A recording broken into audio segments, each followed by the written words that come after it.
हाय verse, उम्मीद करती हूँ आप सब खैरियत से होंगे। आज की वीडियो जो है वो है हमारी प्रेशर फिट किट में से हम कौन सा फुट जो है वो यूज करेंगे। आज मैं आपको इसके बारे में बताऊंगी। आज जो कि मैंने आपको फुट की वर्किंग के बारे में तब बताना है वो है निट फुट, ये वाला फुट। इस फुट के यूज के बारे में बताऊंगी कि इस फुट के क्या फायदे होते हैं और हम इससे क्या कुछ स्टिच कर सकते हैं। ये लें जी, ये है, इस फुट को कहते हैं knit foot, KN90 knit foot. ये जो होता है नेट फैब्रिक को स्टिच करने के लिए यूज होता है, यानी कि ऐसे फैब्रिक जो कि फ्लेक्सिबल हों और जैसे वूल के या इस तरह के बुने हुए हों उनके लिए यूज होते हैं।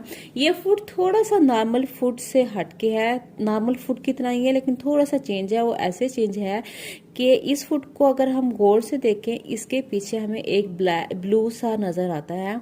इससे क्या होता है, इससे ये होता है कि ये हमारे हम जो स्टिच कर रहे होते हैं ना कपड़ा, तो ये हमारे नीडल बार के ऊपर होता है। ये अब इसको मैं देखें गौर से, जैसे हम नीडल बार ऊपर होगा ना, ये देखें, ये इससे ये होता है कि हमारे कपड़े को जो खींचने से वो जो स्टिच हमारी टूट जाती होती है वो टूटती नहीं होती और फिनिशिंग बहुत ही अच्छी आती है। ये जो मेरी शर्ट थी, ओल्ड शर्ट है मेरे भाई की, पहले इनको मैंने स्टिच करना, तो जो इनकी स्टिचिंग जो होती है जो कि इस तरह से की होती है वो गई थी उधर। इस तरह से जो इनकी स्टिचिंग की होती है लॉक स्टिच मशीन से, तो जब मैंने इसको नॉर्मल स्टिच अपने सिंगर की 80 to 80 पे स्टिच किया था, तो स्टिच तो थी वो स्किप हो रही थी, तो स्टिच नहीं हो रही थी। तो फिर मैंने इसको स्टिच किया था अपने सिंगर की मशीन 2263 से, तो उससे इसकी फिनिशिंग अच्छी आ गई थी। तो मैंने कहा कि जिनके पास अगर 80 to 80 है तो ओब्वियसली जाहिर बात है, तो वो उन्होंने तो इसी से स्टिच करना है, तो वो किस तरह से स्टिच कर सकते हैं। तो आज मैं आपके सामने जो निट फुट है इसको यूज करके लगाने का तरीका और बताऊंगी आपको यूज करना, कि आप इसको किस तरह से यूज कर सकते हैं अपने सिंगर की मशीन 80 to 80 से अपने फ्लेक्सिबल क्लॉथ को इजीली स्टिच कर सकते हैं। ये है टी शर्ट्स, अक्सर टी शर्ट्स के फैब्रिक होता भी इस तरह से है, फ्लेक्सिबल भी ज्यादा होता है, और आप उसको अगर स्टिच करना चाहें तो हमारी नॉर्मल मशीन भी, और कुछ फैब्रिक ऐसे हैं जिसको 80 to 80 स्टिच नहीं कर सकती। तो आज हम इस फुट से ट्राई करेंगे कि हम कैसे सी सकते हैं। फुट को लगाना बहुत ही आसान है, कुछ नहीं करना। आपने जस्ट ये देखिए ऐसे करना है, नीडल को आपने ऊपर रखना है, ये देखें, अपने इस फुट को, अपने रेगुलर फुट को रिमूव करना है और आपने इस फुट को एडजस्ट करना है। अब ये देखें कि हमने किस तरह से इसको एडजस्ट करना है। ये आप देखें, ये जो हमारा क्लिप दे रहे इसके ऊपर हमारा आना चाहिए। ये मैं थोड़ा सा नीचे करती ताकि आप देख सकें। अब हमने इसको लगाना है कुछ इस तरह से, ऐसे उतारा आपने। इसके बाद आपने यहाँ से, आपकी नीडल है, आपने नीडल को पहले ऊपर कर लेना है, आपने फिर अपने इस फुट को इधर करना है। फिर आप परेशान होंगे कि ये तो नहीं आ रहा हमारा ऊपर, तो फिर भी आपने वही बात, परेशान नहीं होना। तो आपने क्या करना है, अपने लिफ्टर बार जो है पीछे, ये लिफ्टर बार हमने इसको ऊपर करना है थोड़ा सा, इसको हमने ऐसे करना है ये चीज़। और ये देखें ये चीज़, अब आप इधर देखें, ये हमारा निडल क्लिप कहलाता है, ठीक है। इसको हमने इधर किया, ये हमारा ये जो आ रहा है इसका बाजू सा ये ऊपर आएगा, और अब हमने ऐसे पुश करना है और अपने फुट को हमने करना है एडजस्ट। ये देखें जी, हो गया। You can see this, I hope ये जूम हो जाए। ये देखें ऐसे हमारा इजीली जो फुट है ये हमारा एडजस्ट हो चुका है। अब ये देखें, ये ऐसे, ये देखें, ठीक है, ऐसे ऊपर ये हमारा हो गया। अब मैंने जो है वो अपर और लोअर थ्रेड डाल लेना है।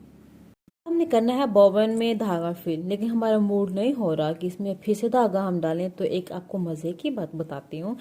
आपके पास जो नॉर्मल, अगर आप मशीन यूज़ कर रही हैं, अगर आप इसके अंदर धागा डाला हुआ है तो आप इसमें ये भी यूज़ कर सकती हैं, लेकिन इसको आदत नहीं बनाना, कभी कभार करना है। तो अगर आपने ये वाली स्टील वाली अगर आप बॉबन यूज़ करना चाह रहे हैं, तो एक चीज़ आपको बता दूँ, इसमें आपको गैप नज़र आ रहा है, ये gap, you can see this gap, ये देखें इतना। तो ये इससे नीचे होनी चाहिए, ऊपर नहीं। ये देखें, ये जो हमारे साथ दी जाती है, मैंने ये डाली। अब इसका गैप चेक कर लें, जितना इसका गैप आ रहा है ना, शटल से नीचे आ रहा है, यू कैन सी। इतना ही अगर आपकी बॉबन जो है वो इतनी है कि इसमें अगर आपकी फिक्स करें तो इतनी आती है तब आप यूज़ करेंगे। अगर इसका साइज़ थोड़ा सा बड़ा है तो प्लीज़ रिस्क ना लीजिएगा। तो मैं कभी कभार ऐसे कर लेती हूँ, रूटीन नहीं है, कभी कभार।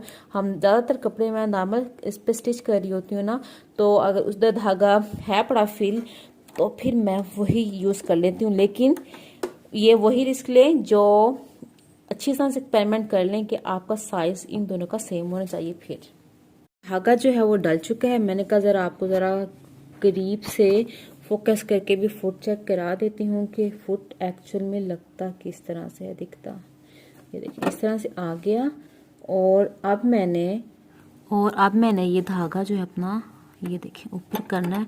यहाँ पे आपको आराम से एज बना हुआ दिखाई दे रहा होगा। इस एज से हमने ऐसे पकड़ना है, ये चीज़ ये ऐसे आ गया। ठीक है, अब हम करते हैं स्टार्ट स्टिचिंग करना। स्टिचिंग करने से पहले एक चीज़ बता दूं आपको, अगर आपके साथ ये हो तो आपने परेशान नहीं होना। ये देखें ये ऐसे हो रहा है, तो आपने परेशान नहीं होना कि ओ नो ये क्या हो रहा है, ये ऐसा ही होगा।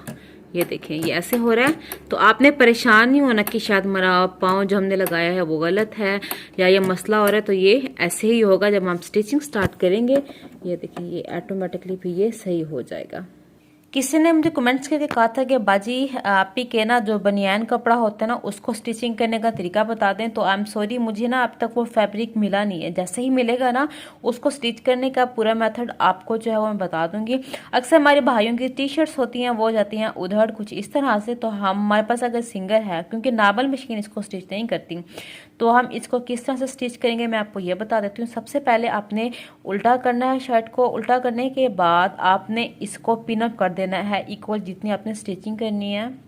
इतनी मैंने फोल्डिंग करनी थी, मैं अपनी शर्ट पे इस तरह से पिन अप कर लिया है। टेंशन रेगुलेटर मैंने 5 पे रखा है और स्टिच लेंथ जो है वो मैं 3 पे लेके आऊँगी, 2 पे नहीं लेके आऊँगी, वो बहुत ही स्मॉल हो जाएगी। फिर ये कपड़ा होता है ना, इस कपड़े के लिए बहुत छोटी स्टिच सही नहीं रहती। स्टिच लेंथ मेरा 3 पे है, पैटर्न डायल स्ट्रेट है और टेंशन रेगुलेटर 5 पे है। और मैंने अपना एक्सेसरी बॉक्स वाला जो कि है ये बॉक्स ये मैंने हटा लेना है। और अपनी स्लीव्स को जैसे कि हम पैंट को स्टिच करते हैं ऐसे ही हमने कर लेना है ऐसे।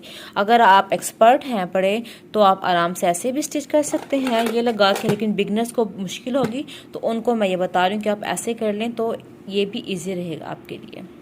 अगर हमने ये देखना है कि हमारी स्टिच कहाँ पे जा रही है, तो आपने ये इस फुट नहीं, इस फुट में जो ये कर्व बन रहा है आपने अपने इस कर्व को देखते हुए ये चीज़ अपना सेंटर करते हुए आपने स्टिच करना है।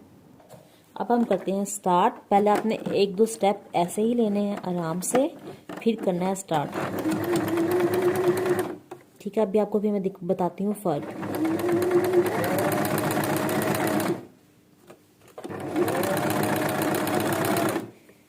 क्या ये देखें ये ऐसा कपड़ा है कि बढ़ता भी है, इसको भी ध्यान से आपने करना है। बहुत ज़्यादा खिंचाव नहीं देना, फैब्रिक पे खिंचाव नहीं आना चाहिए।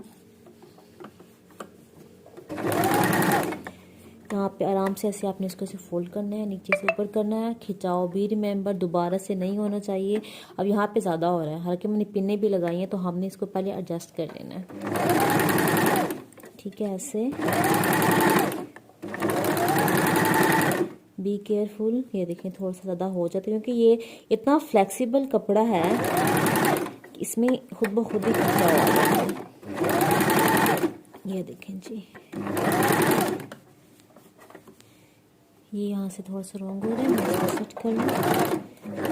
ये देखें जी, खिंचाव ना आए, इसे आगे करती हैं और इसको मैं आगे तक लेती होंगी जहाँ तक मैंने स्टिचिंग स्टार्ट की थी, और इसको बाद में मैंने खोल लेना है। हो गया, इसको मैं बाहर निकाल के फिर आपको दिखाती हूँ। वर्ड्स मैंने स्टिच कर ली है एंड आई एम सो, मैं हैरान हूँ, इम्प्रेस्ड हूँ कि बहुत ज़बरदस्त किस्म की फिनिशिंग आई है। ये वही शर्ट है जो मैंने 2 मंथ पहले इसको मैंने अपने सिंगर की इसी मशीन पे स्टिच किया था और यकीन माने ये स्टिच नहीं कर रही थी। ये कपड़ा जो था इसमें स्किप हो रही थी स्टिचिंग, तो मुझे 2263 पे स्टिच करनी पड़ी थी। इस शर्ट का जो ये बॉटम था ना, इसको मैंने 2263 पे स्टिच किया था। और अब मैं हैरान हूँ, जस्ट 1 फुट मैंने चेंज किया है जस्ट ये मैंने फुट चेंज किया है, ये है नेट फुट। और इससे आप खुद चेक कर ले, मैं आप खींच रही हूँ आपके सामने, कोई धागा टूटने की कोई आवाज नहीं आ रही। और मैं आपको क्लोज से भी दिखा देती हूँ कि आपको लग रहा होगा शायद ऐसे ही मैं कह रही हूँ। आप इसकी स्टिचिंग चेक कर सकते हैं, ये देखें, नो डाउट जबरदस्त है। मैंने तो बल्कि 3 पे रखा है, आपको मैं यही प्रेफर करूंगी। अगर आपने दामन पे या इस तरह से करना है तो स्टिच लेंथ आप 3.5 पे रखें। स्टिचिंग के लिए 3 रख लें और दूसरे के लिए 3.5 कर लें। जबरदस्त भाई, ओके है हमारी मशीन। अगर हमें ये लग रहा था कि इस तरह के फैब्रिक को नहीं स्टिच कर सकती तो ये डाउट भी क्लियर हो गया। ये वाला आप पाव लाइन नेट फुट लाएं, ठीक है ना, और अपनी जिंदगी में आसानियां लाएं। तो इससे ये साबित हो गया कि टी शर्ट और बनियान वाले कपड़े को हम सी सकते हैं, क्योंकि ये वाला फुट होता ही इसलिए जिसमें ये चीज दी जाती होती है। जो हमारे कपड़े में खिंचाव आ रहा होता है तो हम खींचते हैं, फट जाता होता है या धागे टूट जाते होते हैं, तो इसका काम है यही है कि हमारे कपड़े में जो धागे में स्टिच में खिंचाव आ रहा है तो उसको नहीं करता और कपड़े को स्मूथली ये आगे लेके जाता है और हमारे कपड़े को खींचने से भी जो है इसकी टूटती नहीं है। तो इस फुट को मैं 10x10 दूंगी इस वर्किंग के लिए, क्योंकि मैं बहुत खुश हूँ क्योंकि बहुत ही ज्यादा अक्सर शर्ट्स वगैरह काफी सारी भाइयों की अपने हस्बैंड की पड़ी होती हैं जो उधर जाती हैं और स्टिच नहीं हो रही होती। तो अगर इनके पास सिंगर 80 to 80 है तो खुश हो जाएं, सिर्फ इस फुट से वो अपने इस तरह के फैब्रिक भी स्टिच कर सकते हैं। अगेन आपको प्रैक्टिस करनी पड़ेगी क्योंकि इसमें जो गाइडलाइंस होती है सेंटर में वो आपने फिर अपनी ये वाली रखनी है, ठीक है ना। तो आई होप आपको मेरी ये वीडियो अच्छी लगी होगी। अगर अच्छी लगी हो तो लाइक कीजिएगा। लाइक्स बहुत कम मिलते हैं, इसमें काफी ज्यादा मैं स्ट्रगल करती हूँ, तो लाइक कीजिएगा, बाकियों को भी शेयर करें ताकि वो भी इससे फायदा उठाएं। अब मैं आपसे जाती हूँ इजाजत, मिलूंगी नेक्स्ट वीडियो में, तब तक के लिए अल्लाह हाफिज।